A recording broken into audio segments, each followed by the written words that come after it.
عبد الله يقول دائما تستشهدون بشاعر شعبي في الشعر العامي لكن لا تذكرون اسمه. لا نذكره كثير، لكن من باب إني كررت، ولا هو بن جدلان سعد، وهو من منطقتنا قريب من بيشة. هو الشاعر الأول في الخليج رقم 1. هو الشاعر الأول في الخليج رقم 1. خذها مني معلومة استفيدوها اليوم. عطنا من أبيات. وفي الكويت جعلوه ملك الشعر وأخذ الجائزة، حتى أنه أخذ جائزة سيف الأمير محمد بن أحمد السديري الشاعر المشهور.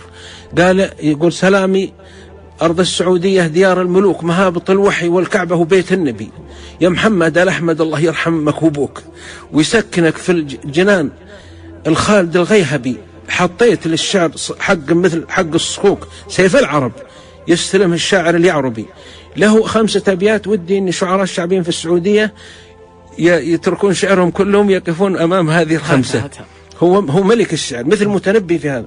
يقول ودنا بالطيب، لها مخرج بس الدهر، ودنا بالطيب بس الدهر جحاد طيب، كل ما تخلص مع الناس كنك تغشها، يدك لا مدت وفا لا أتحرى وش تجيب، كان عادة سالمة حبيتك وخشها.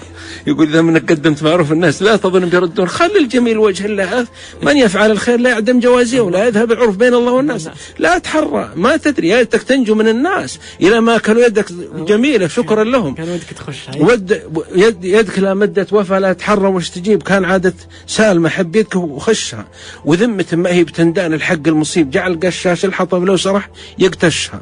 ثم يقول كل ما شبئت، شوف يا أخي الإلهام الشاعري، كل ما شبيت نار المحبة مع حبيب قام يسحب في مشاهيبها ويسحل في مشاهيبها ويرشها، إلى أن يقول اسمع جبر الخواطر، اسمع المجاملة الاجتماعية، اسمع خط العلاقات.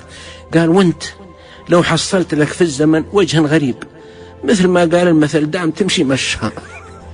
يعني مشي الأمور لا تصعب، وإذا سمعت كلمة نابية غافل يا أخي ومشي الأمور. هذا جبر الخواطر.